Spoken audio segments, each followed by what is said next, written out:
நம்முடைய மனம் நமக்கு கட்டுப்படும். பாவம் செய்தால் கர்த்தருடைய கோபத்திற்கு ஆளாக நேரிடும். அதனால் நாம் பாவம் செய்யக்கூடாது என்ற உணர்வு நமக்கு இருக்கும். அதுதான் கர்த்தருக்கு பயப்படும் பயத்தை அருளும் ஆவியானவர். நம்முடைய பிதாவாகிய தேவனுடைய அன்பும் ஆண்டவராகிய இயேசு கிறிஸ்துவின் கிருபையும் சமாதானமும் உங்கள் அனைவரோடும் கூட என்றென்றைக்கும் இருப்பதாக. தலைப்பு: நான் உன்னை விட்டு விலகுவதும் இல்லை, உன்னை கைவிடுவதும் இல்லை. சங்கீதம் 128 அதிகாரம். 129 அதிகாரம். கர்த்தருக்கு பயந்து அவர் வழிகளில் நடக்கிற மனிதன் பாக்கியவான். கர்த்தருக்கு பயப்படுதல் என்றால் என்ன? பயம் என்பது பொல்லாத ஆவியினுடைய செயல். அதாவது கர்த்தருக்கு பயந்து நடக்க வேண்டும். மற்ற எந்த காரியத்திற்கும், எந்த மனிதனுக்கும், எந்த சூழ்நிலைகளுக்கும், எந்தவித மரணம், நோய் போன்ற காரியங்களுக்கும் எதற்கும் பயப்படக்கூடாது. கர்த்தருக்கு மட்டுமே பயந்து வாழ வேண்டும். அப்படி என்றால் என்ன? கர்த்தருக்கு பயப்படும் பயம் என்பது ஏசாயா 11 அதிகாரம் 2 வசனத்தில் கொடுக்கப்பட்டிருக்கிறது. கர்த்தருக்கு பயப்படும் பயத்தை அருளும் ஆவியானவர் என்று சொல்லப்பட்டிருக்கிறது. கர்த்தரே, பரிசுத்த ஆவியானவரே இந்த கர்த்தருக்கு பயப்படும் பயத்தை நமக்கு தருகிறார். பரிசுத்த ஆவியானவர் நமக்குள் வந்து நிரப்பும் பொழுது நம்முடைய மனம் துணிந்து செல்லாது, பாவத்திற்கு பயந்து ஓடும். அதாவது பாவம் செய்தால் கர்த்தர் என்னை தண்டிப்பார் என்று கர்த்தருடைய நியாய தீர்ப்புக்கு பயந்து நடக்கும். நம்முடைய மனம் நமக்கு கட்டுப்படும். பாவம் செய்தால் கர்த்தருடைய கோபத்திற்கு ஆளாக நேரிடும். அதனால் நாம் பாவம் செய்யக்கூடாது என்ற உணர்வு நமக்கு இருக்கும். அதுதான் கர்த்தருக்கு பயப்படும் பயத்தை அருளும் ஆவியானவர். அப்படி நாம் கர்த்தருக்கு பயந்து நடக்கும் பொழுது, பாவம் செய்யாத பொழுது நமக்கு தீமை நேரிடாது. அப்படி என்றால் நன்மையே நடக்கும். அப்படியானால் நாம் ஆசீர்வதிக்கப்பட்டவர்கள், பாக்கியவான்கள் என்று வேதம் சொல்லுகிறது. சரி, கர்த்தருக்கு கீழ்ப்படிந்து நடப்பதற்கு கர்த்தருக்கு பயப்படுகிற பயம் வேண்டும் என்று பார்த்தோம். அப்படி என்றால் என்ன என்று ஒரு உதாரணத்தோடு பார்ப்போம். அதாவது ஒரு 3 வயது குழந்தை இருக்கிறது என்று வைத்துக் கொள்வோம்.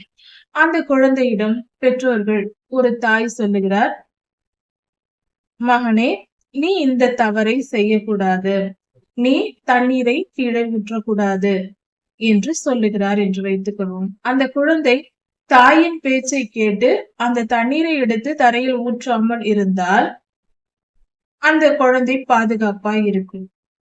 ஒருவேளை அந்த தாய்க்கு அந்த பிள்ளை பயப்படாது என்றால், பயப்படவே பயப்படாது என்று குறும்பு பண்ணிக்கொண்டே இருக்கிற ஒரு குழந்தையா இருந்தால் என்ன செய்யும்?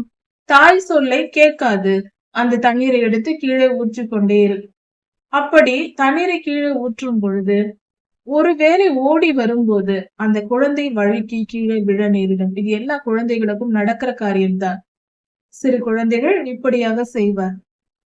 ஏன் அந்த குழந்தை வழுக்கி விழுகிறது என்றால், தாய்க்கு பயந்து நடக்கவில்லை. அதனால் அந்த குழந்தை வழுக்கி விழுந்தது தண்ணீரை கீழே ஊற்றி. இப்படிதான் நாம் கர்த்தருக்கு பயந்து நடக்காத பொழுது பாவம் செய்வோம். பாவம் செய்தால் அதற்கு தண்டனை வரும்.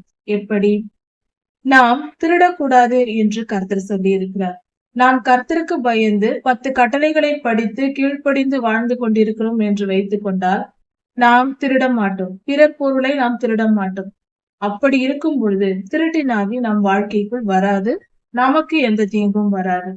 ஒருவேளை நாம் கர்த்தருடைய வார்த்தையை அறிந்தும் திருடக்கூடாது என்று கட்டளைகளை படிக்கிறோம், ஆனால் கேட்பதில்லை.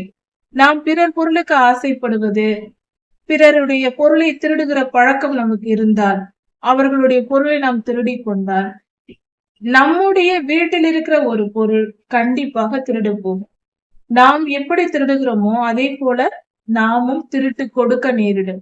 அப்படி திருடும் பொழுது நமக்கு சந்தோஷமா இருக்கும். ஆனால் திருட்டை கொடுத்தவன் எவ்வளவு வேதனைப்படுவான். நாம் அந்த திருட்டை கொடுக்கும் பொழுது நம்முடைய பொருளை பிறர் திருடி கொண்டு போய்விட்டால், திடீரென்று நஷ்டம் அடைந்து விட்டால், அப்பொழுது நாம் எவ்வளவு துன்பப்படுவோம். நம்முடைய வீட்டில் இருக்கிற ஒரு விலை மதிப்புள்ள ஒரு பொருள், மிகவும் அதிக விலையுள்ள ஒரு பொருள் இருக்கிறது. அந்த பொருளை எடுத்து நாம் அஜாக்கிரதையாக வைத்து விடுகிறோம், திருடு போய்விட்டது என்றால். நம்முடைய தங்க நகைகளே இருக்கலாம், அதை எடுத்து வைத்திருக்கிறோம், யாராவது திருடி கொண்டு போய்விட்டால் நாம் எவ்வளவாய் வேதனைப்படுவோம், எவ்வளவு துயரப்படுவோம். இப்படி நாம் திருடிய பொழுது அந்த பொருளை விட்டு கொடுத்தவர், இழந்து போனவர் எவ்வளவாய் கஷ்டப்பட்டு கொண்டிருப்பார். அவருடைய மன வேதனையை நாமும் அனுபவிக்க நேரிடும். இதற்காக தான் கர்த்தர் சொல்லுகிறார், பாவத்தை விட்டு விலகுங்கள், எனக்கு பயந்து கீழ்ப்படிந்து நடங்கள்.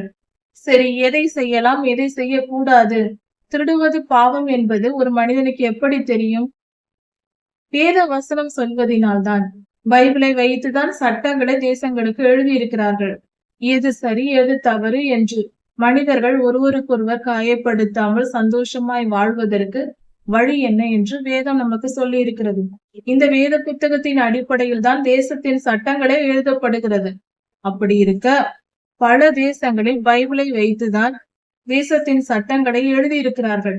அப்படி இருக்கும் பொழுது நாம் அதை கீழ்ப்படிந்து நடக்கும் பொழுது நம் வாழ்க்கை சுலபமானதா இருக்கும். கர்த்தருக்கு கீழ்ப்படியாமல், கர்த்தருக்கு பயப்படாமல், நம் விருப்பப்படி, நமக்கு தெரியும் தவறு என்று தெரிந்தாலும் கூட வேண்டுமென்றே செய்வது, பயம் இல்லை, அதற்குரிய நியாய தீர்ப்பு வருமே, நாம் தண்டனையை அனுபவிக்க நேரிடும் என்கிற பயம் இருந்தால் கண்டிப்பாக செய்ய மாட்டார்கள். அப்படி பயப்படாமல் துணிந்து செய்கிறவர்கள் அவஸ்தைப்படுவார்கள். ஆனால் கர்த்தருக்கு கீழ்ப்படிந்து நடக்கிறவர்களோ பாக்கியவான்கள். அவர்கள் மிகுந்த சந்தோஷமாய் இருப்பார்கள். ஏனென்றால் அவர்களிடத்தில் கீழ்ப்படிதல் இருக்கிறது, கர்த்தருடைய வழிகளில் நடப்பதினால். இப்படி கர்த்தருடைய வசனத்தை தினந்தோறும் வருடத்தில் ஒரு முறையாவது ஒரு முழு வேதாகமத்தையும் படிக்க வேண்டும். ஆதியாகமம் முதல் வெளிப்படுத்தல் வரை தினமும் 1 மணி நேரமாவது ஒரு 4-5 அதிகாரங்கள் படித்தால் ஒரு வருடத்தில் படித்து விடலாம். சுலபமான ஒரு காரியம்தான். இப்படி ஒவ்வொரு வருடமும் நாம் வேதத்தை தியானிக்கும் பொழுது, வேத வசனம் நம் இருதயத்திற்குள் வரும்போது பரிசுத்த ஆவியானவரே நமக்குள் வருகிறார். அப்படி வரும் பொழுது நாம் பரிசுத்தம் அடைகிறோம். பரிசுத்தமான நாம் பரிசுத்தமான காரியங்களை செய்வோம். அதுவே கர்த்தருக்கு கீழ்ப்படிதலா இருக்கிறது. கர்த்தருக்கு பயப்படுகிற பயம் நமக்கு கிடைக்கும். அப்பொழுது நாம் பரிசுத்தமாய் வாழ்வோம். நம்முடைய செயல்கள் அதனால் ஆசீர்வதிக்கப்படும். நம் கைகளின் பிரயாசத்தை சாப்பிடுவோம் என்றால் நம் உழைப்பின் பலனை நாம் அனுபவித்து பார்ப்போம், சந்தோஷமாய் இருப்போம். நாம் நம்முடைய உழைத்து அதிகமாய் சம்பாதித்து, கஷ்டப்பட்டு சம்பாதித்து அதை மருத்துவ செலவோ அல்லது வீணான பறி கொடுக்கிறதோ போன்ற தீமையான வழிகளில் போய்விடாமல் அந்த ஆசீர்வாதத்தின் பலனை நாம் அனுபவித்து பார்க்க முடியும். அப்படியான தீங்கு நேரிடாமல் கர்த்தர் நம்மை பாதுகாப்பார். கர்த்தருடைய வழிகளில் அவருடைய வசனத்தை படித்து அதன்படி வாழ்கிறவர்கள் என்றென்றும் ஆசீர்வதிக்கப்படுவார்கள். நம் உழைப்பின் பலனையும் நாம் அனுபவிக்க முடியும். அப்படி கர்த்தருக்கு பயந்து நடக்கிறவர்களுக்கு நன்மையும் பாக்கியமும் உண்டாயிருக்கும். அதிர்ஷ்டம் என்று சொல்வார்கள், அது பாக்கியம். மிகப்பெரிய ஆசீர்வாதங்கள், நல்ல வாய்ப்புகள், கர்த்தரை தொழுது கொள்வதற்கு, கர்த்தரிடம் ஜெபிப்பதற்கு, கர்த்தருடைய ஆசீர்வாதத்தை பெறும் வாய்ப்புகள் நமக்கு கிடைக்கும். இப்படி கர்த்தரிடத்திலிருந்து அதிக நன்மைகளையும் பாக்கியத்தையும் நாம் பெற்றுக்கொள்ளலாம். இப்படியாக கர்த்தருடைய வழிகளில் நடக்கிற ஒரு மனிதனுக்கு அவனுடைய மனைவி தன் வீட்டோரங்களில் நடப்பட்ட திராட்சை செடியை போல் இருக்கிறாள் என்று சொல்லப்பட்டிருக்கிறது. வீட்டின் ஓரத்தில் இருக்கிற திராட்சை செடியில் கனி வந்தால், அது பழம் பழுக்கும் பொழுது அந்த திராட்சை பழத்தை எப்பொழுது வேண்டும் என்றாலும் நாம் பறித்து சாப்பிடலாம். தூரமாக இருந்தால் நாம் போய் பறித்து வந்துதான் சாப்பிட வேண்டும். ஆனால் பக்கத்திலேயே நம் வீட்டின் அருகிலேயே இருந்தால் அது எப்பொழுது பழுக்கிறதோ, நமக்கு எப்பொழுது திராட்சை பழம் சாப்பிட வேண்டும் என்று தோன்றுகிறதோ அப்பொழுது உடனே எடுத்து பறித்து சாப்பிட்டு விடலாம். கையின் அருகிலேயே, மிக அருகிலேயே, வீட்டின் ஓரத்திலேயே இருக்கிற செடியின் பலன் உடனே நமக்கு கிடைத்துவிடும். அது போல கர்த்தருக்கு பயந்து நடக்கிற மனிதனுடைய வாழ்க்கை, அப்படிப்பட்டவனுடைய மனைவி செழிப்பாய், அதாவது எப்பொழுதும் நன்மை செய்கிறவளாய் இருப்பாள்.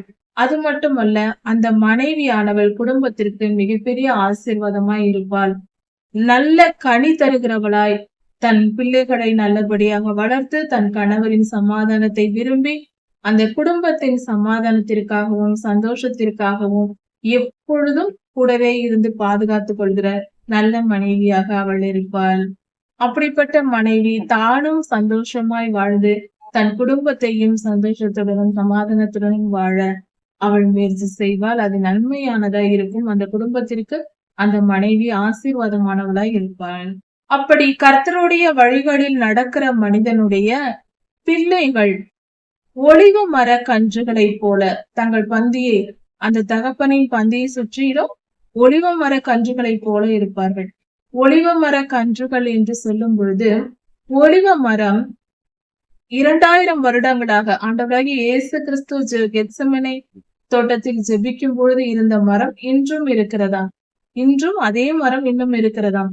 கர்த்தரின் ஜெபத்தை கேட்ட அந்த மரம் இன்னும் ஒலிவ மரம் இருக்கிறதாம் கெத்செமனே தோட்டத்தில். அப்படி அதற்கு ஒலிவ மரத்திற்கு நீண்ட ஆயுள் உண்டு. எல்லா மரங்களை காட்டிலும் ஒலிவ மரமே சிறந்தது என்று சொல்லலாம். இதற்கு வேதத்தில் 2 ஆதாரங்கள். ஒன்று, கர்த்தருடைய சிலுவை மரணத்தின் போது அவர் கெத்செமனே தோட்டத்தில் ஜெபிக்கும் பொழுது அவர் அருகில் இருந்த மரம் இன்றும் இருக்கிறது. 2000 வருடங்களாக வாழ்ந்து கொண்டிருக்கிறது, அழிவில்லை. நோவா ஐயாவின் காலத்தில், ஆதியாகமம் 6ஆம் அதிகாரத்தை பார்க்கும் பொழுது, 6, 7, 8 அதிகாரங்களை பார்க்கும் பொழுது, அங்கு ஜலப்பிரளயத்தின் முடிவிலே நோவா ஐயா புறாவை அனுப்பும் பொழுது அது முதலில் ஒரு ஒலிவ மர இலையை கொண்டு வந்தது. ஜலப்பிரளயத்தின் மீதும் அந்த காலத்திலும் கூட அந்த மரம் அழிக்கப்படாமல் ஒலிவ மரத்தின் இலைகள் இருந்திருக்கிறது. அழுகி போகாமல், தண்ணீரில் மூழ்கியும் அழுகாமலும், மரம் அழிந்து போகாமலும் முதல் அந்த புறா ஒலிவ மர ஒரு இலையை தான் கொண்டு வந்தது என்று சொல்லப்பட்டிருக்கிறது. அப்படி என்றால் ஒலிவ மரம் நிலைத்திருப்பதை குறிக்கிறது. ஒரு மனிதன் கர்த்தருக்கு பயந்து நடக்கும் பொழுது அவனுடைய பிள்ளைகள் அவன் பந்தியை சுற்றிலும் ஒலிவ மர கன்றுகளைப் போல அந்த மனிதனோடு நிரந்தரமாய் நிலைத்திருக்கிற பிள்ளைகள் இருப்பார்கள். பிள்ளைகள் பிறந்து, அவர்கள் பிள்ளைகள் பிறந்து, அவர்களுக்கு பிள்ளைகள் பிறந்து, அவர்கள் சந்ததி செழித்திருக்கும். அந்த மனிதன் மிகவும் ஆசீர்வதிக்கப்படுவான், பாக்கியவானாய் இருப்பான். இப்படி கர்த்தருக்கு பயப்படுகிற மனிதன் இவ்விதமாய் ஆசீர்வதிக்கப்படுகிறான். கர்த்தருக்கு பயந்து கர்த்தருடைய வார்த்தைகளை கேட்டு அதன்படி வாழ்ந்து வருகிற மனிதன் தன் குடும்பம் இப்படியாக இருக்கும் என்று வேதம் சொல்லுகிறது. அந்த குடும்பம் மிகவும் ஆசீர்வதிக்கப்பட்டதாய் இருக்கும். கர்த்தர் சீயோனிலிருந்து உன்னை ஆசீர்வதிப்பார். கர்த்தருடைய ஆசீர்வாதம் சீயோனிலிருந்து நமக்கு கிடைக்கும். சீயோன் என்பது பரலோகத்தில் இருக்கிற ஒரு மலையின் பெயரும் சீயோன் என்று இருக்கிறது. சீயோனிலிருந்து என்று சொல்லும்போது பரலோகத்தில் இருந்து கர்த்தர் நம்மை ஆசீர்வதிப்பார். அடுத்ததாக, நீ ஜீவனுள்ள நாளெல்லாம், நாம் உயிரோடு இருக்கும் காலம் எல்லாம் எருசலேமின் வாழ்வை காண்போம். அப்படி என்றால் எருசலேமின் வாழ்வு என்பது சமாதான வாழ்வு. எருசலேம் சமாதானமாய் இருக்க வேண்டும் என்பது 1000 வருட அரசாட்சியில் கர்த்தர் ஆளுகை செய்ய போகிற இந்த பூமி அப்படித்தான் இருக்கும். சமாதானம் நிறைந்ததாய் இருக்கும். எருசலேமின் வாழ்வை காண்பாய் என்று சொல்லும் பொழுது நீடித்த நாட்களால் நம்மை நிரப்பி நிலைத்திருக்க பண்ணுவேன், நித்திய ஜீவனை தருவேன் என்று பொருள். கர்த்தருக்கு கீழ்ப்படிந்து வாழ்கிற மனிதன் இவ்வுலக ஆசீர்வாதங்களான பணம், பொருள், பாதுகாப்பு, வீடு, குடும்பம், பிள்ளைகள், மனைவி என்று எல்லா ஆசீர்வாதங்களையும் பெற்று வாழ்ந்து நித்திய ஜீவனையும் சுதந்திரித்துக் கொள்ள முடியும். அந்த மனிதனுக்கு கொடுக்கப்படும். அவன் நிலைத்திருப்பான். அவன் சந்ததி சந்ததியாய் பெருகும். அவனுடைய சந்ததி பெருகி இருக்கும். அப்படிப்பட்ட மனிதன் தன் பிள்ளைகளையும் தன் பிள்ளைகளின் பிள்ளைகளையும் காண்பான். தன் பிள்ளைகளையும் தன் பேர பிள்ளைகளையும் பார்க்கும் வரைக்கும் அந்த மனிதனுடைய ஆயுள் நீடித்திருக்கும். இஸ்ரவேலுக்கு வரும் சமாதானத்தையும் காண்பான். இஸ்ரவேலின் சமாதானம் என்பது இன்று வரை அந்த தேசத்திற்கு கிடைக்கவில்லை.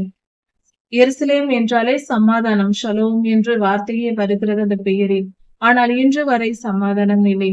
ஆனால் இஸ்ரவேலுக்கு சமாதான காலம் உண்டு. அந்த சமாதான காலத்தை கர்த்தருக்கு கீழ்ப்படுகிற மனிதனும் காண்பான்.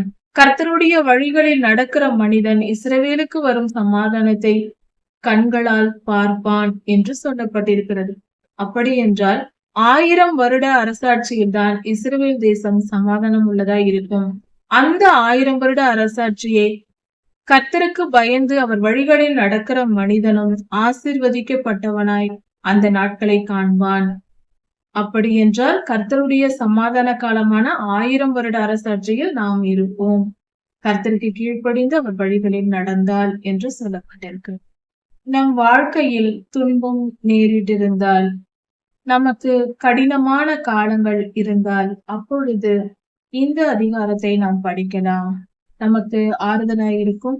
இது சரியான பதிலாய் இருக்கும். நமக்கு இந்த அதிகாரம் தெளிவை கொடுக்கும், மன தெளிவு கொடுக்கும். நம் துன்பத்தில் இருந்து விடுபட இந்த வசனங்கள் நமக்கு மிகவும் உதவியா இருக்கும். நாம் சிறு வயது முதல் கடினமாய் இருந்தால், அதாவது மிகுந்த துன்பத்தில் கடினமான வாழ்க்கை வாழ்ந்து கொண்டிருந்தால், வசனங்கள் நமக்கு சரியான பதிலாய் இருக்கும், நம்முடைய தேவையாய் இருக்கிறது. சிறு வயது முதல் என்னை நெருக்கினார்கள். சிறு வயதிலிருந்தே என்னை துன்பப்படுத்தி கொண்டிருக்கிறார்கள், என்னை காயப்படுத்தி கொண்டே இருக்கிறார்கள், நாம் உபத்திரவத்தை அனுபவித்துக் கொண்டிருக்கிறோம் என்றால், அவர்கள் என்னை நெருக்கினார்கள், என்னை வெற்றி பெற்று விட வேண்டும், என்னை தோற்கடிக்க வேண்டும், என்னை வீழ்த்தி விட வேண்டும் என்று முயற்சி செய்தார்கள். ஆனால் இன்று வரை என்னை மேற்கொள்ளவில்லை. அவர்களால் என்னை ஒன்றும் செய்ய முடியவில்லை. என்னை துன்பப்படுத்துகிறார்கள், என்னை வேதனைப்படுத்துகிறார்கள், எப்படியாவது என்னை தோற்கடிக்க வேண்டும் என்று முயற்சி செய்கிறார்கள். எந்த காரியத்தில் என்றால், நாம் நீதியின் பாதையில் நடக்கக்கூடாது. நம்மை அவர்கள் வழியில் தங்கள் துன்மார்க்க வழியில் இழுப்பதற்காக சிறுவயது முதல் நம்மோடு யுத்தம் செய்கிறார்கள். நம்முடைய பரிசுத்தம் அவர்களுக்கு எரிச்சலை உண்டு பண்ணும். நம்முடைய பரிசுத்தமான வாழ்வு, பரிசுத்தமான சிந்தனை, பரிசுத்த ஆவியானவர் நமக்குள் இருப்பதினால் அப்படிப்பட்ட காரியங்கள் அவர்களுக்கு பிடிக்காது, அவர்களுக்கு எரிச்சலை உண்டு பண்ணும். ஏனென்றால் அவர்களுக்குள் இருக்கிற பொல்லாத ஆவி அதை தாங்காது. நம்முடைய பரிசுத்தத்தை அந்த ஆவிகள் தாங்காததினால் இப்படியாக நம்மை துன்பப்படுத்துவார்கள். சிறு வயது முதற்கொண்டே நம்மை துன்பப்படுத்தி இருக்கலாம். ஆனாலும் நாம் கர்த்தரில் உறுதியாய் இருந்து அவருடைய வழிகளில் நடந்து பரிசுத்தமாய் நாம் வாழ்வதை விட்டுவிடக் கூடாது. நாம் அதில் நிலைத்திருக்கிறோம். அதனால் அவர்கள் மேற்கொள்ளவில்லை நம்மை.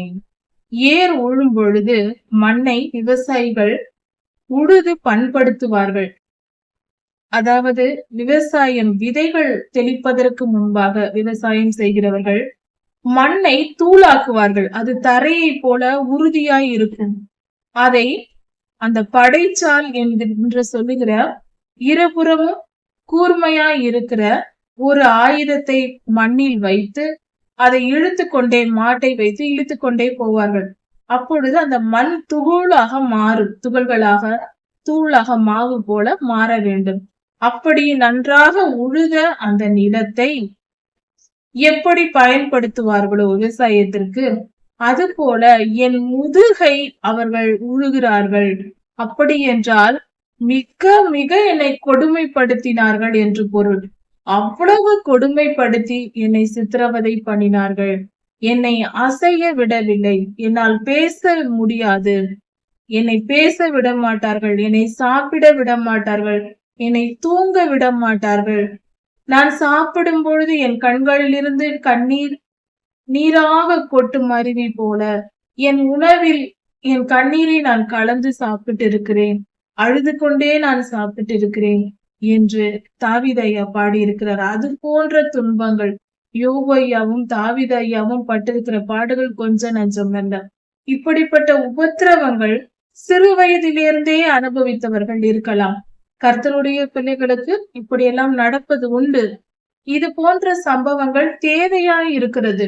இந்த உபத்திரவங்கள் தான் ஒரு நல்ல ஊழியக்காரனை உருவாக்குகிறது. ஒரு நல்ல ஊழியக்காரியாக கர்த்தர் ஒரு மனிதனை உருவாக்க நினைத்தால் அவர்களுக்கு இந்த உபத்திரவங்களை அனுமதிக்கிறார். அதை நாம் பொறுமையோடு ஏற்றுக்கொள்ள வேண்டும். துன்மார்க்கர் எவ்வளவுதான் நம்மை துன்பப்படுத்தினாலும் நாம் பொறுமையோடு இருந்து கர்த்தரிடத்தில் உறுதியாய் இருக்க வேண்டும். கர்த்தருக்கு காத்திருப்பதிலும், கர்த்தருடைய ஊழியத்தை செய்வதிலும், கர்த்தருக்கு பிரியமாய் நடப்பதிலும் நாம் உறுதியாய் இருக்க வேண்டும். நம் ஜீவனை விட்டாலும் விடலாம், கர்த்தருடைய வழிகளில் நடப்பதை விட்டுவிடக்கூடாது. அப்படி உறுதியாய் நாம் இருக்க வேண்டும். அப்படிப்பட்ட நிலையில் இருக்கும் பொழுது நாம் துன்பத்தை அனுபவித்தாலும் அது மிக மிக கடினமானதாய் நமக்கு தோன்றினாலும் அதை ஏற்றுக்கொள்ள வேண்டும்.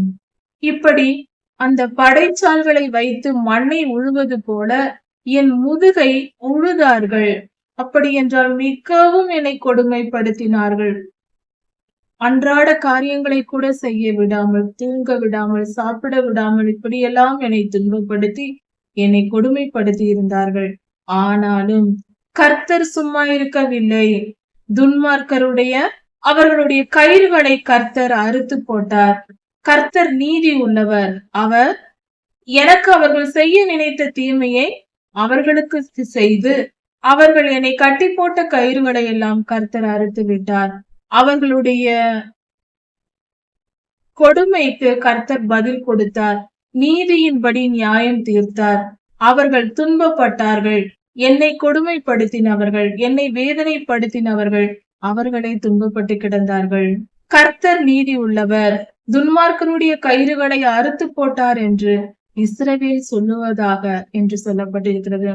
நாம் எல்லோரும் கர்த்தர் நீதி உள்ளவர், துன்மார்க்கரை கர்த்தர் அவர்களுடைய கயிறுகளை அறுத்து போட்டார் என்று சொல்வோம். துன்மார்க்கர், தீயவர்கள், நம்முடைய சத்துருக்கள் அழிக்கப்பட்டு போனார்கள். கர்த்தரும் நம்மோடு இருந்து நமக்காக நியாயம் விசாரிக்கிறார். சீயோனை பகைக்கிற அனைவரும் வெட்கப்பட்டு போவார்களாக. சீயோன் என்றால் கர்த்தருடைய பிள்ளைகள். கர்த்தரை பகைக்கிற எல்லோரும், கர்த்தருக்கு விரோதமாய் செயல்படுகிற எல்லோரும் வெட்கப்பட்டு திரும்பி போய்விடுவார்கள். அவர்கள் பின்னடைவார்கள், தோற்று போவார்கள். அவர்கள் எப்படி இருப்பார்கள் என்றால், கர்த்தருக்கு விரோதமாய் கர்த்தருடைய பிள்ளைகளுக்கு எதிராய் செயல்படுகிறவர்கள் வீட்டின் மேல் முளைக்கிற செடியை போல் இருப்பார்கள். வீட்டின் மேலே மாடியில் எங்கேயாவது சிறிய அளவு மண் எங்கேயாவது இருந்தால் அதில் மழை நீர் படும் பொழுது சிறிய புற்கள் முளைத்து விடும்.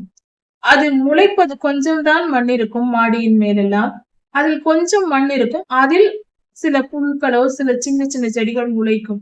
அது முளைத்தால், அது முளைத்து ஒரு நாள் வெயில் அடித்த உடனே அந்த இலைகள், அந்த செடிகள் காய்ந்து விடும். ஏனென்றால் அதற்கு ஈரமோ மண்ணோ அங்கு இல்லை, ஆழத்தில் இல்லை. அதனால் அவைகள் உடனே அழிந்து போகும். அப்படி வீட்டின் மேல் முளைத்த அந்த புல் செடியை ஒரு மாட்டிற்கு, ஆடு மாட்டிற்கு புல் அறுப்பதற்காக அறுத்தால் அந்த புல்லானது தன் அறுக்கிறவனுடைய கையையும் நிரப்பாது, அவன் மடியையும் நிரப்பாது. அதாவது அது சிறிதளவே இருக்கும், மிக மிக சிறியதா இருக்கும். அதனால் நம் கைப்பிடி அளவு கூட நம்மால் அந்த பிள்ளை எடுக்க முடியாது. அது போல சீக்கிரமாய் உலர்ந்து போவார்கள், எதற்கும் பயன்படாமல் போவார்கள். கர்த்தருக்கு விரோதமாய் எழும்பின துன்மார்க்கர் என்று வேதம் சொல்லுகிறது. தைரியமாய் இருப்போம், கர்த்தருக்கு பயந்திருப்போம். வேறு எந்த பயமும் நமக்கு தேவை வேண்டாம், கவலை வேண்டாம், துன்பப்பட வேண்டாம். அவர் நம்மை விட்டு விலகுவதும் இல்லை, நம்மை கைவிடுவதும் இல்லை. அவர் நம் பற்றத்திலிருந்து நம்மை பாதுகாக்கிறார். கர்த்தருடைய நாமத்தினால் உங்களை வாழ்த்துகிறோம் என்று கர்த்தருடைய பிள்ளைகளே சொல்லுவார்கள். தீயவர்கள் அந்த வார்த்தையை சொல்ல மாட்டார்கள். கர்த்தருடைய நாமத்தினால் தீயவர்கள் வாழ்த்த மாட்டார்கள். துன்மார்க்கர், கர்த்தருக்கு விரோதமாய் செயல்படுகிற யாருமே கர்த்தருடைய நாமத்தினால் உங்களை வாழ்த்துகிறோம் என்று சொல்ல மாட்டார்கள். இந்த வார்த்தை சொல்வது கர்த்தரும் கர்த்தருடைய பிள்ளைகளுமே. சங்கீதம் 131 அதிகாரம், 132 அதிகாரம். கர்த்தாவே, ஆழங்களிலிருந்து உம்மை நோக்கி கூப்பிடுகிறேன். நாம் துன்பத்தின் ஆழத்திலிருந்து, நாம் பலவிதமான ஆழங்கள் இருக்கிறது. நாம் வேதனையின் ஆழங்கள், வியாதியின் ஆழங்கள், துன்பத்தின் ஆழங்கள், இப்படி மிக பெரிய வேதனைகளையும் துன்பத்தையும் அனுபவித்துக் கொண்டிருக்கும் பொழுது, அதாவது வியாதிகள், வேதனைகள், பிரச்சனைகள், போராட்டங்கள், பற்றாக்குறைகள், பலவீனங்கள், இப்படி பலவிதமான துன்பங்கள் இருக்கிறது. இப்படிப்பட்ட துன்பங்கள் அதிகமாய் பெருகி இருக்கிறது என்றால், அந்த துன்பத்தின் ஆழம் வரைக்கும், மிக ஆழமாக நமக்கு துன்பம் இருக்கிறது. நம்மால் தப்பிக்கவே முடியவில்லை. மிகுந்த துயரத்திலும் துன்பத்திலும் வாழ்ந்து கொண்டிருக்கிறோம். வாழ்க்கையில் நம்பிக்கையே இல்லை. இந்த பிரச்சனையிலிருந்தெல்லாம் நமக்கு விடுதலை கிடைக்கும் என்ற நம்பிக்கையற்ற ஒரு நிலை இருக்கிறது அல்லவா? அதுதான் ஆழமான நிலை. அந்த துன்பத்தின் ஆழத்தில் நான் இருந்தாலும் அங்கிருந்து உம்மை நோக்கி கூப்பிடுகிறேன் கர்த்தாவே. அந்த ஆழத்தில் இருந்து, அப்படிப்பட்ட துன்பத்தில் இருந்து ஆண்டவரை நோக்கி நாம் கூப்பிட வேண்டும். கர்த்தாவே, என் சத்தத்தை கேளும். நான் கூப்பிடும்போது என் துன்பத்தின் மத்தியிலிருந்து நான் உம்மை நோக்கி கூப்பிடுகிறேன் அப்பா. என்னுடைய சத்தத்தை கேளும். எனக்கு உதவி செய்யும். என் தேவைகளை எல்லாம் சொல்லுகிறேன் சாமி. என்னை காப்பாற்றும். என் ஜெபத்தை கேளும். நான் ஜெபிக்கும் போது என்னுடைய ஜெபத்தை கேளும் சுவாமி என்று சொல்லப்படுகிறது. கர்த்தரை நோக்கி நம்முடைய ஜெபத்தை கேட்கும்படியாகவும் நம்முடைய விண்ணப்பங்களை கேட்கும்படியாகவும் ஜெபிக்க வேண்டும். கர்த்தரிடத்தில் சொல்ல வேண்டும். நம் பிரச்சனைகளை மற்ற மனிதர்களிடம் சொல்ல வேண்டும். அல்லது நமக்கு நம்மை வேதனைப்பட்டு நினைத்துக் கொண்டிருப்பது, புலம்புவது அதனால் பிரயோஜனம் அல்ல. நம்முடைய தேவைகள், நம்முடைய பாடுகளை கர்த்தரிடத்தில் சொல்லும் பொழுது கர்த்தர் அதை கேட்டு நமக்கு நிச்சயம் விடுதலை தருவார். அவரிடம் சொல்ல வேண்டும். நாம் அவரை தேட வேண்டும். அவருடைய சமூகத்தில் சென்று அவருடைய பாதத்தில் அமர்ந்து ஜெபித்து நாம் கர்த்தரிடத்தில் சொல்ல வேண்டும். கர்த்தர் இந்த உலகத்தில் இருக்கிற மனிதர்களுடைய அக்கிரமத்தை கவனித்து பார்த்தால், துல்லியமாய் கர்த்தர் கவனித்து அவர் பார்க்கிறார் என்றால் ஒரு மனிதனும் தப்பிக்க முடியாது. ஒவ்வொருவர் மனிதனிடத்திலும் சிறு தவறாவது இருக்கும். அவனுடைய அக்கிரமங்கள் சிறிதளவாவது இருக்கிறது. அப்படி இருக்க யார் நிற்க முடியும் கர்த்தருடைய பரிசுத்தத்திற்கு முன்பாக? எல்லோரிடத்திலும் குற்றக்குறைகள் இருக்கிறது சுவாமி. கர்த்தரிடத்தில் பயப்படும்படிக்கு கர்த்தரிடத்தில் மன்னிப்பு உண்டு. நாம் கர்த்தருக்கு பயந்து நடக்கும் பொழுது நமக்கு மன்னிப்பு கிடைக்கும். ஒருவேளை நாம் செய்கிற பாவங்கள், நாம் பாவம் செய்கிறோம் என்றால் அந்த பாவத்திற்கு மன்னிப்பே கிடைக்காது என்றால் ஒரு காரியத்தை நினைத்துக் கொள்வோம். ஒருவேளை நாம் செய்கிற பாவங்களுக்கு மன்னிப்பே இல்லை என்றால் நாம் கர்த்தருக்கு பயப்படுவோமா? பயப்பட மாட்டோம். கர்த்தருக்கு பயந்து அவரை தொழுது கொண்டு அவரிடத்தில் ஜெபித்து என்ன பயன்? நாம் செய்த பாவத்திற்கு நாமே அனுபவிக்க வேண்டும் என்று அதை அனுபவித்துதான் தீர்ந்து கொண்டே இருக்க வேண்டும். அதனால் பலன் அல்ல. ஆனால் கர்த்தருக்கு பயப்படும்படிக்கு நாம் கர்த்தருக்கு பயந்து நடந்தால் நமக்கு மன்னிப்பு கொடுக்கப்படும். கர்த்தரிடத்தில் மன்னிப்பு உண்டு. அதனால் நாம் என்ன செய்கிறோம்? ஓடி போய் கர்த்தாவே என்னை மன்னியும் என்று கேட்கிறோம். கர்த்தரிடத்தில் மன்னிப்பு உண்டு. கர்த்தர் மன்னிக்கிற தெய்வம். அவரிடத்தில் போய் கேட்டால் நிச்சயம் நம்மை மன்னிப்பார் என்று தைரியமாய் போய் நாம் கேட்க முடியும். ஏனென்றால் அவரிடத்தில் மன்னிப்பு உண்டு. அதனால் நாம் நம் துன்பம் நீங்கி நாம் விடுதலை பெற முடியும் என்று நாம் நம்பலாம். கர்த்தர் மன்னிக்கிற தேவனாய் இருக்கிறார். அதுவே நாம் செய்த பாக்கியம். எல்லாவற்றிற்கும் நீதியாய் அவர் நியாயம் தீர்த்தார். ஒரு மனிதனும் இருக்க முடியாது. அவர் கண்களில் கிருபை கிடைக்கிறது. அவரிடத்தில் மன்னிப்பு இருக்கிறது. அதனால் நாம் பிழைத்துக் கொள்ளலாம். இன்றும் பிழைத்திருக்கிறோம். கர்த்தருக்கு நாம் காத்திருக்க வேண்டும். நம் ஜீவன் அவருக்காகவே காத்திருக்க வேண்டும். கர்த்தருடைய வார்த்தையை நம்பி, அவருடைய வசனமாகிய வேத வசனத்தை நம்பி, கர்த்தருடைய வார்த்தை என்பது வேத வசனங்கள், தீர்க்க தரிசனங்கள், இவைகளை நாம் நம்பி கர்த்தர் பேரில் நம்பிக்கையா இருக்க வேண்டும். இரவில் வேலை பார்க்கிற காவலாளர்கள், ஜாமக்காரர் என்று சொல்கிறோம், வாட்ச்மேன் என்று இந்த காலத்தில் சொல்லுவோம். இந்த காவலாளர்கள் இரவில் காவல் காக்கும் போது எப்பொழுது விடியும் என்று காத்து கொண்டிருப்பார்கள். அவர்கள் மனம் எப்பொழுது விடியும் என்று ஆவலாய் இருக்கும். ஏனென்றால் இரவில் தனிமையில் உட்கார்ந்து காவல் காக்கும் போது சோர்வாக இருக்கும், கொஞ்சம் கடினமாய் இருக்கும். தூங்க முடியாது, தூங்கக்கூடாது அல்லவா? தூங்காமல் விழித்திருந்து காத்திருக்கும் பொழுது எப்பொழுது விடியும், நம் நேரம் முடியும், நாம் வீட்டிற்கு செல்லலாம் என்று காத்திருப்பார்கள். ராத்திரியில் இரவில் பணிபுரிகிற வேலையாட்கள், காவல் காக்கிறவர்கள். அது போல என்னுடைய ஆத்துமா கர்த்தருக்கு காத்திருக்கிறது. என் மனம் கர்த்தரை நோக்கி காத்திருக்கிறது. அப்பா எப்பொழுது என்னோடு பேசுவார்கள்? ஏசப்பா நமக்கு எப்படி நல்வார்த்தையை தருவார்? ஏசப்பா நமக்கு என்ன சொல்லுவார்? கர்த்தர் நம்மை எப்படி ஆசீர்வதிப்பார்? என்ன ஆசீர்வாதத்தை தரப்போகிறார்?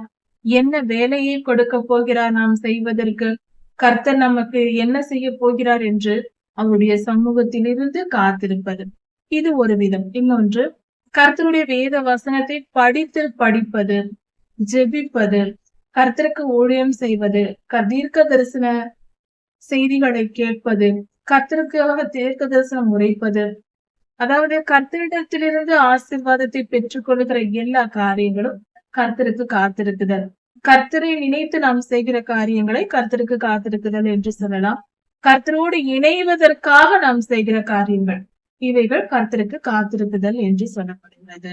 இப்படியாக நம்முடைய ஆண்டவருக்கு ஒரு வாட்ச்மேன் காவல் காப்பது போல, இரவில் காத்து எப்பொழுது விடியும் என்று காத்திருப்பது போல நாம் கர்த்தருக்கு காத்திருக்க வேண்டும்.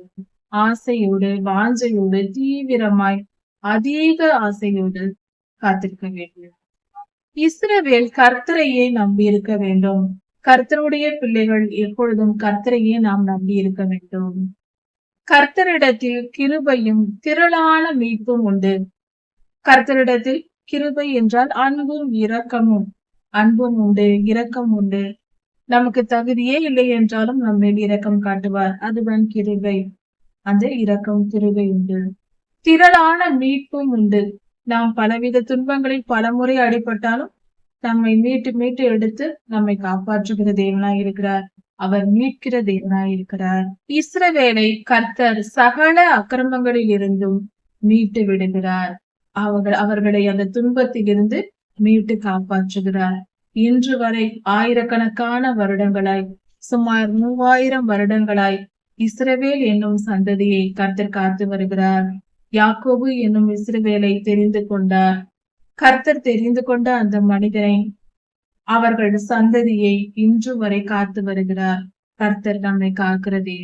அவர் இஸ்ரவேலின் சகல அக்கிரமங்கள், இதுவரை அவர்கள் செய்த எல்லா அக்கிரமங்களையும் மன்னித்து அவர்களை மீட்டு கொண்டு வருகிறார். அப்படி நம்மை அவர் மீட்டு கொண்டு வருவதினால் கர்த்தருக்கு ஸ்தோத்திரம் செலுத்துவோம். தாவீது ராஜாவாய் இருந்தார். கர்த்தரால் தெரிந்து கொள்ளப்பட்ட இஸ்ரவேலின் ராஜாவாய் இருந்தார். கர்த்தருக்கு பிரியமானவராய் வாழ்ந்தார். அதுதான் மனித வாழ்க்கையின் மிகப்பெரிய சாதனை, மிகப்பெரிய உயர்வான வாழ்க்கை முறை, கர்த்தருக்கு பிரியமாய் வாழ்ந்தது. அப்படிதான் தாவீதையா வாழ்ந்தார். எவ்வளவு இந்த உலக வாழ்க்கையில் உயர்த்தப்பட்டிருந்தாலும், கர்த்தருக்கு பிரியமானவராய் இருந்தாலும், அவர் தன்னை தாழ்த்தி பேசுகிறார். அவர் உயர்ந்தவர் தான், தாழ்ந்தவர் அல்ல.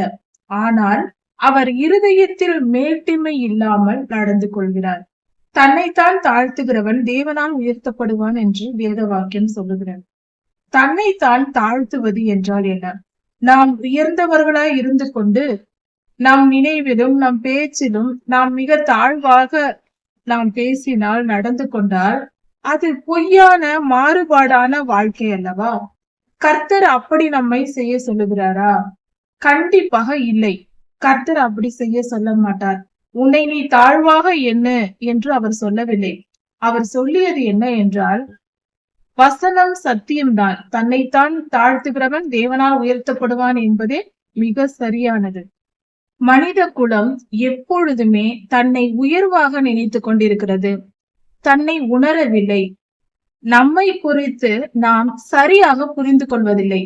எப்பொழுதும் எல்லோரும் சாதாரணமாக மனிதர்கள், பொதுவான எல்லா மனிதர்களும் நம்மை நாமே உயர்த்தி நினைப்பதையே பழகிவிட்டோம்.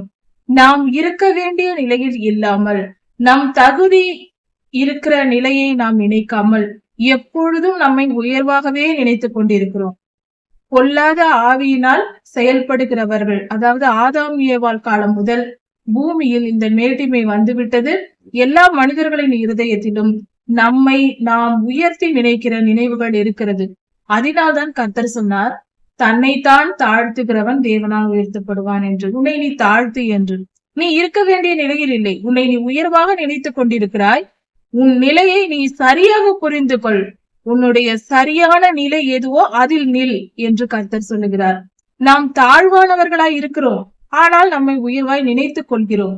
நம் நினைவுகள் தவறு என்பதை தான் சரியாக நில் என்றே கர்த்தர் சொல்லுகிறார். பொய்யாய் வேஷம் போட சொல்லவில்லை. இதை சரியாய் புரிந்து கொள்ள வேண்டும். நாம் யார், நம் பலன் என்ன என்பதை புரிந்து கொள்ள வேண்டும். நம் தகுதி என்ன என்பதை நினைத்துக் கொள்ள வேண்டும். சபிக்கப்பட்ட பூமியில் நாம் இந்த பூமியில் வாழ்ந்து கொண்டிருக்கிறோம். இந்த பூமியில் பிறக்கிற ஒவ்வொரு குழந்தையும் கர்த்தரின் சாபத்தை சுமந்து கொண்டுதான் பிறக்கிறது. ஆதி காலத்திலேயே மனித இனம் சபிக்கப்பட்டு விட்டது. சபிக்கப்பட்ட பூமியில் வாழ்கிற நாம் நம்மை உயர்த்தி கொள்ள நமக்கு எந்த வித தகுதியும் கிடையாது. ஆனால் நம்மை நாம் உயர்வாக நினைக்கிறோம். நான் இதை சாதித்து விட்டேன், மனிதன் இதை சாதித்தான், அதை சாதித்தான், சயின்ஸ் வளர்ந்து விட்டது, விஞ்ஞானம் வளர்ந்து பெரிய காரியங்களை செய்கிறது என்றெல்லாம் உயர்வாக பேசிக்கொண்டு திரிகிறோம் அல்லவா? அதெல்லாம் தேவையில்லை என்றே கர்த்தர் சொல்லுகிறார். தனி மனித வாழ்க்கையிலும் நம்மை நாமே உயர்த்தி கொள்வது. நான் இவ்வளவு படித்திருக்கிறேன், எனக்கு இவ்வளவு இருக்கிறது, நாம் அதிகம் படித்திருக்கிறோம் என்று வைத்துக் கொள்ளலாம். மிகப்பெரிய ஞானியாய் இருக்கலாம். அந்த ஞானத்தை கொடுத்தது யார்? அந்த ஞானத்தை சிந்திக்கும் புத்தியை கொடுத்தது யார்? அந்த மூளையை படைத்தது யார்? அவருக்கு கனப்படுத்த வேண்டுமா? நம்மை நாமே உயர்த்தி கொள்ள வேண்டுமா? சகல ஐஸ்வர்யங்களும் நமக்கு இருக்கிறது என்றால் ஐஸ்வர்யத்தை கொடுத்தது யார்? கர்த்தர் அல்லவா? கடினமாய் உழைக்கிற எல்லோரும் ஐஸ்வர்யவான்களாய் இருக்கிறார்களா? இல்லையே. அப்படி இருக்க உழைப்பவர்கள் எல்லாரும் ஐஸ்வர்யவான்களாய் இருந்தால் உழைப்பினால் ஐஸ்வர்யம் வருகிறது என்று சொல்லலாம். அப்படி இல்லையே. கர்த்தரால் ஆசீர்வதிக்கப்பட்ட மனிதனே ஐஸ்வர்யவானாய் இருக்கிறான். அதை நாம் உணர்ந்து கொள்ள வேண்டும். நம்மை நாமே உயர்த்தி கொள்ளக்கூடாது. உழைக்கலாம், எல்லோரும் உழைக்கலாம். ஆனால் பலன் யாருக்கு கிடைக்கிறது? கர்த்தரால் ஆசீர்வதிக்கப்பட்டவர்களுக்கு. பரிசுத்தம் தான் மிகவும் முக்கியம். அடுத்தது உழைப்பு, அடுத்தது மற்ற காரியங்கள், நற்கிரியைகள். இதையெல்லாம் புரிந்து கொண்டு உன்னை நீ தாழ்த்து என்று கர்த்தர் சொல்லுகிறார். மனிதனை மனிதனாக புரிந்து கொள்ள வேண்டும். நாம் நம்மை சரியாக புரிந்து கொள்ள வேண்டும். நீ உன்னை உயர்த்தி வைத்திருக்காதே என்றே கர்த்தர் சொல்லுகிறார். இந்த இடத்தில் நம்மை நாமே, அதாவது தாவீது ராஜா இருமாப்பா இருக்கவில்லை. அவர் திமிர் அவரிடத்தில் இல்லை, கர்வம் இல்லை. கர்த்தருக்கு பிடித்த காரியமே இதுதான் தாவீதையாவிடத்தில். அவர் உலகத்தில் ஒரு தேசத்தின் ராஜா, கர்த்தரால் தெரிந்து கொள்ளப்பட்ட இஸ்ரவேலின் ராஜா. கர்த்தருடைய ஆவிக்குரிய ரீதியில் பார்க்கும் பொழுது, வளர்ச்சியில் பார்க்கும் பொழுது கர்த்தருக்கு பிரியமான மனிதன். அப்படியானால் எவ்வளவு பெரிய தகுதி நிலை இது, உயர்ந்த தகுதி நிலை. அப்படி இருந்தும் அவர் எப்படி தன்னை தாழ்த்துகிறார் தெரியுமா?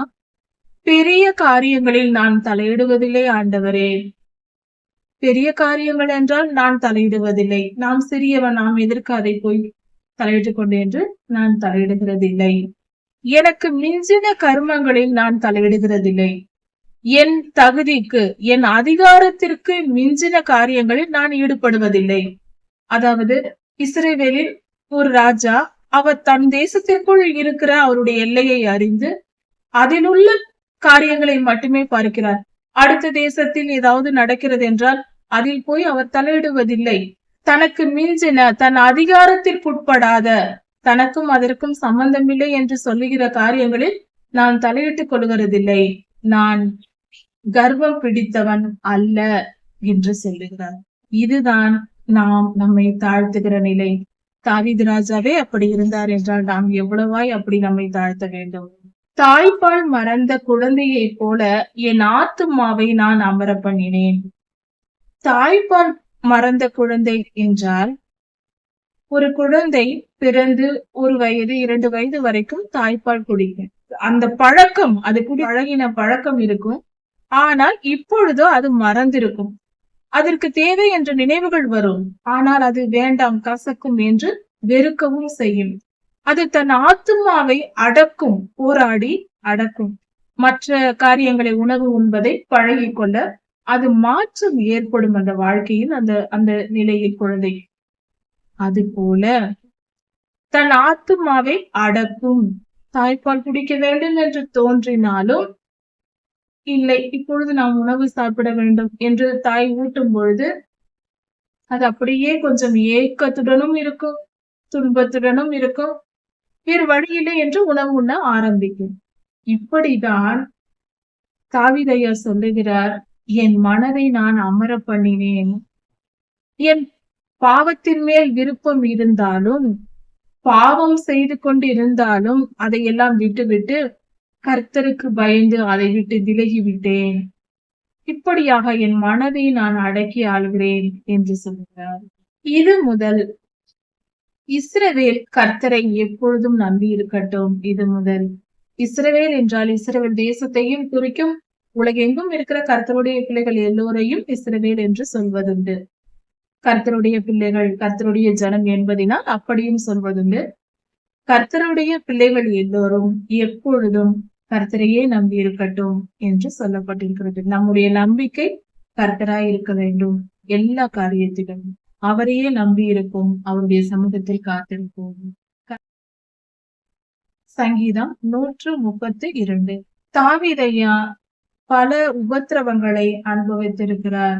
ஒரு நாள் தாவீது ராஜா தன்னுடைய அரண்மனையில் இருக்கும் பொழுது ஒரு நினைவு அவருக்கு வந்தது. அது என்னவென்றால், கர்த்தருடைய உடன்படிக்கை பெட்டி அப்பொழுது கூடாரத்தில் இருந்தது. அந்த சமயத்தில் தாவீதையா நினைத்து பார்த்தார், கர்த்தர் நமக்கு சகல வெற்றிகளையும் கொடுத்தார். நாம் அரண்மனை கட்டி அதன் வீட்டில் நாம் இருக்கிறோம். ஆனால் கர்த்தருடைய பெட்டியோ கூடாரத்தில் இருக்கிறது. கர்த்தருடைய உடன்படிக்கை பெட்டி, தங்க பெட்டியில் 10 கட்டளைகள் அடங்கிய கற்பலகைகள் வைக்கப்பட்டது. அந்த உடன்படிக்கை பெட்டி இப்படியாக கூடாரத்தில் இருக்கிறதே என்று நினைத்து அவர் மனதில் ஒரு காரியத்தை நினைத்தார். என்னவென்றால், கர்த்தருக்கு ஒரு ஆலயம் கட்ட வேண்டும். அப்படி அது கட்டும் வரைக்கும் நான் என் படுக்கையில், கட்டிலின் மேல் ஏறி படுக்கையில் படுக்க மாட்டேன். என் கண்களுக்கு தூக்கம் வர விட மாட்டேன். நான் தூங்க மாட்டேன். என் வீட்டில் நான் நுழைய மாட்டேன். என் அரண்மனையாகிய என்னுடைய வீட்டிற்குள் நான் நுழைய மாட்டேன். கர்த்தருடைய பெட்டி கூடாரத்தில் இருக்கும் பொழுது நான் என் வீட்டிற்குள் போய் சௌக்கியமாய் படுக்கையில் படுத்து நான் தூங்கலாமா? செய்யக்கூடாது. அது எந்த அளவுக்கு கர்த்தரை நேசிக்கிற மனிதனாய் தாவீதையா இருந்திருக்கிறார். மிகவும் ஆச்சரியமாய் இருக்கிறது. இது எவ்வளவு பெரிய பக்தியுள்ள நிலை, எவ்வளவு கர்த்தரை நேசித்திருக்கிறார் என்பது இந்த காரியத்தில் நமக்கு புரிகிறது. அவ்வளவாய் நேசித்தார். நான் அப்படி செய்ய மாட்டேன். கர்த்தருடைய உடன்படிக்கை பெட்டி வைக்கும்படியாக, பரிசுத்த காரியம் செய்யும்படியாக ஆலயத்தை நான் கட்ட வேண்டும். நான் என் வீட்டிற்குள் போய் என் கட்டிலின் மேல் ஏறி படுக்க மாட்டேன், தூங்க மாட்டேன் என்று கர்த்தருக்கு பொருத்தனை செய்து கொண்டு அவர் பேரில் ஆணையிட்டார். தாவீதையா இது அந்த காலத்தில் செய்தார். உடன்படிக்கை பெட்டியானது அந்த எப்பிராத்தா என்ற இடத்தில் அது இருந்தது. அங்கு கண்டுபிடித்தோம் என்று சொல்லப்பட்டிருக்கிறது. அந்த இடத்தில் கூடாரத்தில் இருந்தது. கர்த்தருடைய வாசஸ்தலத்தில் நாம் நுழைந்து கர்த்தருடைய பாதத்தில் பணிய வேண்டும். கர்த்தருக்கு நாம் கனத்தை செலுத்த வேண்டும். கர்த்தரை தொழுது கொள்ள வேண்டும். கர்த்தர் தம்முடைய வல்லமை நிறைந்த கர்த்தருக்கு தேவாலயம் கட்ட வேண்டும் என்கிற ஆவலோடு எழுதப்பட்ட சங்கீதமாய் இது இருக்கிறது. அந்த ஆசையோடு, அந்த வாஞ்சையோடு எழுதப்பட்ட சங்கீதம் இது. அந்த எப்ராத்தாவிலே இருக்கிற உடன்படிக்கையோடு, அந்த உடன்படிக்கை பெட்டியோடு, கர்த்தாவே உம்முடைய வாசஸ்தலத்தில் வந்து நீர் எழுந்தருளும். கர்த்தர் அந்த உடன்படிக்கை பெட்டியில் எழுந்தருள வேண்டும். அவர் அங்கு வர வேண்டும். பரிசுத்த ஆவியானவர் இறங்க வேண்டும். கர்த்தருக்கு ஆலயம் கட்ட வேண்டும். அங்கு பரிசுத்த உடன்படிக்கை பெட்டி வைக்கப்பட வேண்டும். கர்த்தருடைய ஆவியானவர் அங்கு இறங்க வேண்டும். கர்த்தர் வர வேண்டும். இப்படி நற்காரியங்கள் நடக்க வேண்டும் என்று சொல்லப்பட்டிருக்கிறது. இந்த சம்பவம் நடக்க வேண்டும் என்று தாவீதையா மிகவும் ஆசைப்பட்டார். தேவாலயம் கட்டப்பட வேண்டும் என்று. கர்த்தருடைய ஆசாரியர்கள் நீதியை தரிக்க வேண்டும். கர்த்தருடைய ஆசாரியர்கள், கர்த்தருக்கு பணிவிடை செய்கிற லேவி கோத்திரத்தை சேர்ந்த ஆசாரியர்கள் நீதியின்படி நியாயமாய் அவர்கள் நடக்க வேண்டும். சுவாமி, அவர்கள் மனம் பரிசுத்தமானதாய் இருக்க வேண்டும். அதாவது இன்று நம்முடைய போதகர்களுக்காகவும் கர்த்தருடைய ஊழியர்களுக்காகவும் நாம் ஜெபிக்கிற ஜெபம் போல இது. கர்த்தருடைய பரிசுத்தவான்கள் கம்பீரிப்பார்களாக. பரிசுத்தவான்கள், கர்த்தருடைய பிள்ளைகள், கர்த்தருக்கு பிரியமாய் நடக்கிறவர்கள் சந்தோஷப்பட்டு கம்பீரிக்கட்டும். சுவாமி, கர்த்தருடைய தாசனாகிய, கர்த்தருக்கு பிரியமான மனிதனாகிய, கர்த்தருடைய பிள்ளையாகிய தாவீதையாவின் வம்சத்தில் வருகிறவரை, தாவீது வம்சத்தில் வருகிற அடுத்தடுத்த ராஜாக்கள், தாவீதையாவின் பிள்ளைகள், பேர பிள்ளைகள், அதாவது சாலமோன், ரெகொபெயாம் போன்றவர்களை குறிக்கிறது. அப்படிப்பட்டவர்களை நீர் ஆசீர்வதியும். கர்த்தருடைய ஆசீர்வாதம் அவர்களுக்கு கிடைக்க வேண்டும். கர்த்தரால் அபிஷேகம் பண்ணப்பட்ட தாவீதையாவின் பிள்ளைகளாய் அவர்கள் இருக்கிறார்கள், அவர்களும் ஆசீர்வதிக்கப்படட்டும். இந்த சங்கீத புஸ்தகம் எழுதப்பட்டது கிமு 800 வருடங்களுக்கு முன்பாக, அதாவது தாவீதையா வாழ்ந்த காலத்தில் என்று சொல்லப்பட்டிருக்கிறது. அதனால் அப்பொழுது செய்த ஜெபமாய் இது இருக்கிறது. உமது தாசனாகிய தாவீது நிமித்தம் கர்த்தருடைய பிள்ளையாகிய கர்த்தருக்கு கீழ்ப்படிந்த பரிசுத்தவானாகிய தாவீதையாவின் வம்சமாய் அவர்கள் வருவதினால் அவர்களும் ஆசீர்வதிக்கப்படட்டும் கர்த்தாவே. கர்த்தர் தாவீதையாவினிடத்தில் ஒரு காரியத்தை ஆணையிட்டு கொடுத்தார். அதாவது தாவீதையாவை ராஜாவாக கர்த்தர் அபிஷேகம் பண்ணினார். அப்பொழுது அவர் சொன்னது, கர்த்தர் சொன்ன காரியம், உன்னுடைய குமாரர்கள் உன்னால் உன்னுடைய கிரியைகளின் நிமித்தம் அவர்களும் ஆசீர்வதிக்கப்படுவார்கள், அவர்களும் எனக்கு கீழ்ப்படிந்து நடந்தால் உங்கள் தலைமுறை தோறும் இஸ்ரவேலின் ராஜாவாக அரசாளுவீர்கள். அவர்கள் எனக்கு கீழ்ப்படிந்து நடந்தால் போதுமானது, என்றென்றும் இஸ்ரவேலின் ராஜாவாய் இருப்பார்கள். எனக்கு கீழ்ப்படியாமல் என் வார்த்தைகளை கைக்கொண்டு வேதத்தின்படி நடக்காவிட்டால் அப்படி நான் செய்ய மாட்டேன். அவர்கள் விழுந்து போவார்கள். இஸ்ரவேலின் ராஜாவாக அவர்களை தொடர்ந்து இருக்க வைக்க நான் விரும்புகிறேன். என் வார்த்தைகளை கேட்டு நடந்தால் அந்த பாக்கியம் அவர்களுக்கு கிடைக்கும் என்று கர்த்தர் ஆணையிட்டு கொடுத்தார். உன் கர்ப்ப பிறப்பாகிய உன் பிள்ளைகளும் உன் சந்ததியாரும் என்றென்றும் ராஜாவாக அரசாளுவார்கள், என் கட்டளைகளை கை கொண்டு நடந்தார் என்று கர்த்தர் அந்த ஆசீர்வாதத்தை தாவீதுக்கு சொன்னார். கர்த்தர் உண்மையாய் தாவீதுக்கு ஆணையிட்டார். தாவீது ராஜாவுக்கு கர்த்தர் ஆணையிட்டு கொடுத்த காரியம் இது. அதை தவறவே விட மாட்டார். கர்த்தர் என்றும் தவற மாட்டார். வாக்கு மாறாத தேவனாய் இருக்கிறார். சீயோனை தெரிந்து கொண்டு அதை தம்முடைய தேசமாக விரும்பினார். சீயோனை கர்த்தர் தமக்காக தெரிந்து கொண்டார். அவர் கர்த்தர் தெரிந்து கொண்ட ஜனம் சீயோன் என்று சொல்லப்படுகிறது. இது இந்த இடத்தை குறிக்கிறது. கர்த்தருக்கு பிரியமாய் நடக்கிறவர்கள் சீயோனில் வாசமாய் இருப்பார்கள். கர்த்தர் சீயோனை தமக்காக தெரிந்து கொண்டார். அந்த இடத்தில் நான் எப்பொழுதும் வாசமாய் இருப்பேன் என்றும் சொல்லியிருக்கிறார். சீயோனில் இருக்கிற ஜனங்களை நான் ஆகாரத்தினால் திருப்தி ஆக்குவேன். அவர்கள் எப்பொழுதும் பசி இல்லாமல் எப்பொழுதும் திருப்தியாய் இருக்கும்படியாக அவர்களுக்கு நான் ஆகாரத்தை கொடுப்பேன். அதன் ஏழைகளை நான் ஆகாரத்தினால் திருப்தி ஆக்குவேன், அப்பத்தினால் திருப்தி ஆக்குவேன் என்று கர்த்தர் சொல்லுகிறார். சீயோனை கர்த்தர் ஆசீர்வதிக்கிறார். அந்த இடத்தை கர்த்தர் தமக்கென்று தெரிந்து கொண்டார். சீயோனில் வாழும் மக்களை பசி இல்லாமல் ஆகாரம் கொடுத்து கர்த்தர் போஷித்து வழி நடத்துவார். அப்படி என்றால் அவருக்கு கீழ்ப்படிந்து அவருடைய வார்த்தைகளின்படி நடக்கிறவர்களுக்கு கர்த்தர் ஆகாரம் தந்து பசி இல்லாமல் பத்திரமாய் பார்த்து கொள்வார். சீயோனில் உள்ள ஆசாரியர்கள் அவர்களுக்கு ரட்சிப்பை கர்த்தர் உடுத்துவார். பாதுகாப்பை அவர்களுக்கு ஆடையாக கர்த்தர் தருவார். மிகவும் பாதுகாத்து கொள்வார். சீயோனில் இருக்கிற ஆசாரியர்களை கர்த்தர் பாதுகாப்பார். அப்படி என்றால் இன்றைய நிலைக்கு இதன் பொருள் என்னவென்றால், கர்த்தருடைய பிள்ளைகளாகிய நாம் கர்த்தருக்கு ஊழியம் செய்து கொண்டிருந்தால் நாம் பாதுகாக்கப்படுவோம். சகல விதமான பாதுகாப்பும் நமக்கு கிடைக்கும். மனிதர்களிடமிருந்து, பொல்லாத நோய்களிடமிருந்து, பொல்லாத ஆவிகளிடமிருந்து, பொல்லாத சூழ்நிலைகளில் இருந்து, இயற்கை சீற்றங்களில் இருந்து, கொள்ளை நோய்களில் இருந்து, எல்லாவித தீங்குகளிடமிருந்து கர்த்தர் நம்மை பாதுகாப்பார், காத்து கொள்வார். சீயோனில் இருக்கிற பரிசுத்தவான்கள் மிகவும் கெம்பீரிப்பார்கள். கர்த்தருடைய பிள்ளைகளாய் பரிசுத்தமாய் வாழ்கிறவர்கள் மிகவும் கம்பீரமாக சந்தோஷமாக இருப்பார்கள். அங்கே கர்த்தர் தாவீதுக்கு ஒரு கொம்பை முளைக்க பண்ணுவார். தாவீது ராஜாவுக்கு ஒரு அதிகாரத்தை கர்த்தர் அங்கு தருவேன் என்று சொல்லுகிறார். தாவீது ராஜாவை கர்த்தர் அபிஷேகம் பண்ணினார். அந்த அபிஷேகத்தின் நிமித்தம், அவரை ஆசீர்வதித்ததின் நிமித்தம் அவர்கள் வம்சத்தில் ஒரு விளக்கை ஆயத்தம் பண்ணினேன் என்று கர்த்தர் சொல்லுகிறார். கர்த்தர் அந்த வம்சத்தில் ஒரு மனிதனை ஆசீர்வதித்து அபிஷேகம் பண்ணுவார். தாவீது ஐயாவின் சத்துருக்களுக்கு கர்த்தர் வெட்கத்தை உடுத்துவேன் என்று சொல்லுகிறார். அப்படி என்றால் கர்த்தருக்கு பயந்து அவர் வழிகளில் நடக்கிற நமக்கு, கர்த்தருடைய வசனத்தை தியானித்து பரிசுத்தமாய் வாழ நினைக்கிற நமக்கு எதிராக செயல்படுகிற எதிரிகள், நம்மை எதிர்க்கிற எதிரிகள், அவர்களுக்கு வெட்கத்தை உடுத்துவேன் என்று கர்த்தர் சொல்லுகிறார். அவர்கள் வெட்கப்பட்டு போவார்கள். அப்படி என்றால் அவர்கள் மிகவும் பெருமையாக, நான் தான் ஜெயிப்பேன், கர்த்தருடைய பிள்ளைகளாகிய இவர்களை நான் தோற்கடிப்பேன் என்று எழும்பி வருவார்கள்.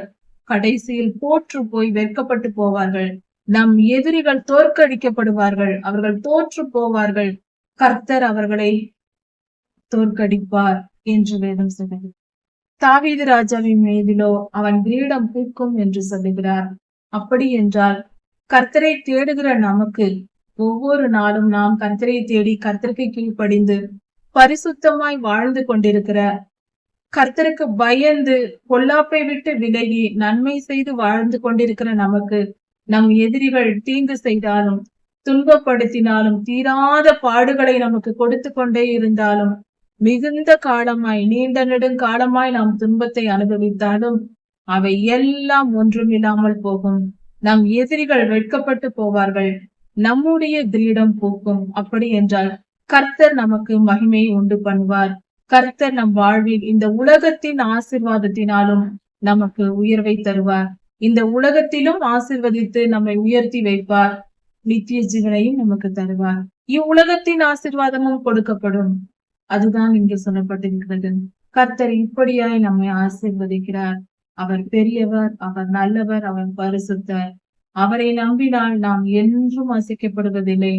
துன்ப காலங்களை கொஞ்ச காலம் வந்தாலும் அதை பொறுத்து கொண்டு, துயரத்தை பொறுத்து கொண்டு கர்த்தருக்கு பிரியமாய் நடப்போம். அவருக்கு கீழ்ப்படிந்திருப்போம்.